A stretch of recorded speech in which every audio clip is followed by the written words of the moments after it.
صلی علی رسولہ الکریم اما بعد فاعوذ باللہ من الشیطان الرجیم بسم اللہ الرحمن الرحیم۔ ہم نے اللہ سبحانہ تعالیٰ کے نام اللہ اور رحمان اس کو پڑھ لیا تھا الحمدللہ۔ اب بھی ہم جو نام پڑھیں گے وہ را ہا میم کے مادے سے نکلے گا اور وہ نام ہے الرحیم۔ اللہ سبحانہ تعالیٰ کا شکر ہے کہ اس نے ہمیں بنانے کے بعد کسی اور کے حوالے نہیں کیا، یعنی ایسا بھی ہو سکتا تھا کہ اس نے ہمیں تخلیق کر لیا کسی اور کے سہارے چھوڑ دیتا، فرشتوں کے حوالے کر دیتا، جنوں کے حوالے کر دیتا، یا کسی کے بھی حوالے کر سکتا تھا ہماری ضروریات کو پورا کرنے کے لیے، لیکن نہیں، اللہ سبحانہ تعالیٰ نے ہمیں خود ہی پیدا کیا اور خود ہی وہ ہماری ضروریات کا خیال بھی رکھ رہا ہے، وہی ہے جو ہماری ضروریات پوری بھی کر رہا ہے۔ اللہ سبحانہ تعالیٰ ہمارا اتنا خیال رکھنے والا ہے کہ اگر ہم اس کو وہ مقام دیں نا جس کا وہ حقدار ہے، جو مقام ہمیں اس کو دینا چاہیے، جو حقیقتاً مقام ہی اس کا ہے، تو ہم کہیں گے کہ ہم اس کے سوا کسی کی ضرورت ہی نہیں ہے۔ ہم مانیں گے اس بات کو کہ ہمارے لیے اللہ سبحانہ تعالیٰ کا ساتھ کافی ہے۔ اللہ کا ہر نام جو ہے نا وہ اپنی جگہ پہ بہت خوبصورت ہے۔ ایسا نہیں ہے کہ ہم کہیں گے یہی نام خوبصورت ہے وہ نام نہیں ہے۔ اللہ سبحانہ تعالیٰ کے ہر نام میں خوبصورتی ہے اور ہر نام میں الگ خوبصورتی ہے۔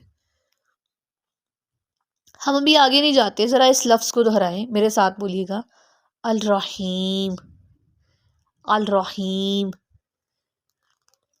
ایسے لگتا ہے جیسے دریا کی لہریں چلتی ہیں اور چلتی ہی جا رہی ہیں۔ تو یہ لفظ الرحیم اللہ سبحانہ تعالیٰ کی رحمتوں کے تسلسل کا نام ہے۔ بے حد مہربانی، بے حد رحم، بے حد عطا کرنے والا۔ ایک بندہ گناہوں میں ڈوبا ہوتا ہے اور ایک لہر آتی ہے اللہ سبحانہ تعالیٰ کی طرف سے، اس کے رحم کی لہر، الرحیم اللہ کی طرف سے لہر، اس کے سارے گناہوں کو معاف کر دیتی ہے۔ آپ نے دیکھا ہوگا اپنی زندگی میں اکثر کچھ لوگ ایسے ہوتے ہیں کہ گناہوں میں ڈوبے ہوئے ہوتے ہیں، اس دلدل میں ایسے لگ رہا ہوتا ہے کہ جیسے ابھی کبھی نکل ہی نہیں سکتے، لیکن اچانک کیا ہوتا ہے، ہم ایک ٹائم بعد ان کو دیکھتے ہیں تو وہ ایسے نیکوکار ہوتے ہیں اور ان کو دیکھ کے رب یاد آتا ہے۔ ایسے لوگ جو ہوتے ہیں نا ان کو دیکھنے کے بعد کبھی بھی ہمیں ان کے گناہ یاد نہیں کروانے چاہیے، بہت غلط عمل ہے یہ۔ اب سوال یہ ہے کہ جب اللہ سبحانہ تعالیٰ الرحمن ہے تو الرحیم ہونے کی کیا ضرورت تھی؟ رحمان ہم نے کیا پڑھا تھا؟ ہنگامی حالات میں مدد کرنے والا پڑھ لیا تھا نا، کہ جب بھی ہمیں کوئی مشکل آتی ہے تو فوراً سے ہم اللہ تعالیٰ سے معافی مانگتے ہیں یا مدد مانگتے ہیں تو فوراً سے وہ ہمیں معاف کرتا ہے اور فوراً سے وہ ہماری مدد کرتا ہے۔ الرحمن تو وہ ہے، تو پھر ہمیں الرحیم، اس کی رحمانیت الرحیم کی فارم میں کیوں چاہیے؟ الرحیم کہتے ہیں بن مانگے عطا کرنے والا، یعنی بہت سی چیزیں بن مانگے ہمیں عطا کی گئی ہیں نا۔ کون ہے جو آپ کو حادثات سے بچاتا ہے؟ لیٹ سپوز آپ گاڑی چلا رہے ہیں تو وہ جھٹکا تو گاڑی کو کبھی کبھی لگتا ہے نا، جب جھٹکا لگتا ہے تب رحمان یاد آتا ہے، لیکن وہ کانسٹنٹلی جو گاڑی کو چلانے میں مدد دے رہا ہے وہ آپ کی، وہ کون ہے؟ وہ اللہ سبحانہ تعالیٰ ہی تو ہے، وہ الرحیم ہی تو ہے۔ جھٹکوں میں بچانے والا الرحمن ہے اور جو کانسٹنٹلی مدد کر رہا ہے وہ الرحیم ہے۔ یہ وہ ہستی ہے جو آپ کی اور میرے لیے اپنی رحمتوں کو پھیلانے والی ہے۔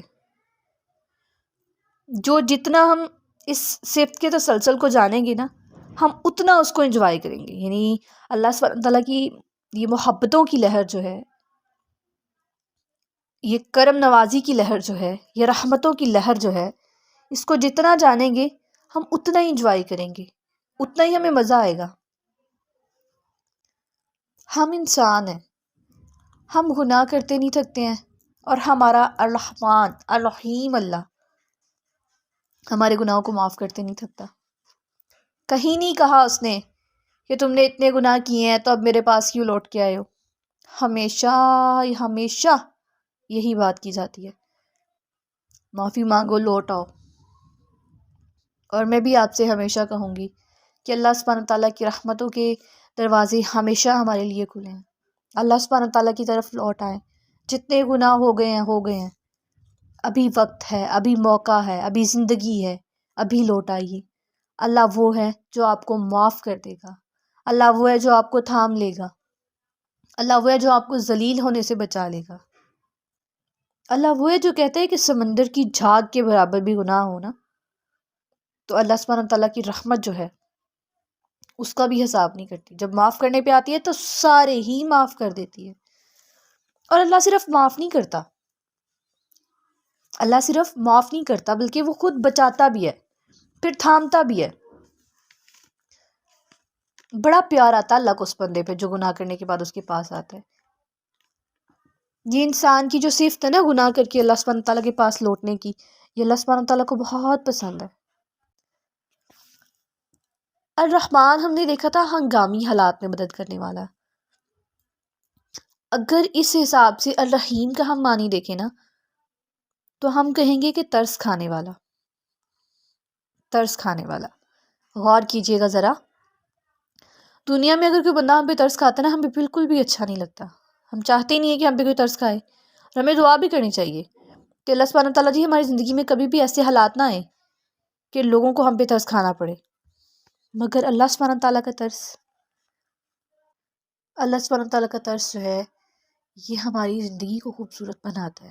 دعا کرتے رہا کیجئے اللہ سبحانہ تعالیٰ سے اس کے ترس کی کہ اللہ ہم پہ ترس کھانا، یہ اس کا ترس ہی تو ہے۔ انسان ہے، اس کے بال جھڑتے ہیں پھر سے اگاتے ہیں، ناخن کاٹے جاتے ہیں، اکثر ایسا ہوتا ہے پورا کا پورا نکل جاتا ہے پھر سے آ جاتے ہیں۔ یہ الرحیم کا رحم ہی تو ہے، یہ اس کی رحمانیت ہی تو ہے، یہ اس کا فضل ہی تو ہے۔ اللہ کی صفت جو ہے، جتنی بھی صفات ہم پڑھیں وہ رحمت سے جڑی ہوئی ہیں، لیکن را ہا میم کے مادے سے صرف دو لفظ تھے، ایک تھا الرحمن، ایک ہے الرحیم۔ محبت سے اگر ان الفاظ پہ، ان ناموں پہ آپ غور کریں گے نا بہت لطف آئے گا، لیکچرز لمبے نہیں لگیں گے، بور نہیں ہوں گے آپ۔ شرط کیا ہے کہ محبت سے سننا ہے، محبت سے جاننے کی کوشش کرنی ہے کہ اللہ سبحانہ تعالیٰ کے ناموں میں ایسا ہے کیا، کیا مطلب ہے اللہ سبحانہ تعالیٰ کے ناموں کا۔ یہ نام ہی ہیں جو ہمیں اللہ سبحانہ تعالیٰ کی پہچان کرواتے ہیں۔ ابھی 2 نام ہم نے کیے ہیں، آج تیسرا کر رہے ہیں، اور مجھے امید ہے کہ آپ لوگوں کے نالج میں انشاءاللہ بہت اضافہ ہوا ہوگا۔ تو ابھی کے لیے اتنا ہی، اس کو ہضم کیجئے۔ کوئی سوال ہو آپ مجھ سے کر سکتی ہیں، الرحیم کو لے کے کوئی بھی سوال ہو آپ کر سکتی ہیں۔ انشاءاللہ پہلے ہم اسی ٹاپک کو دھیان سے دیکھیں گے، پھر آگے چلیں گے۔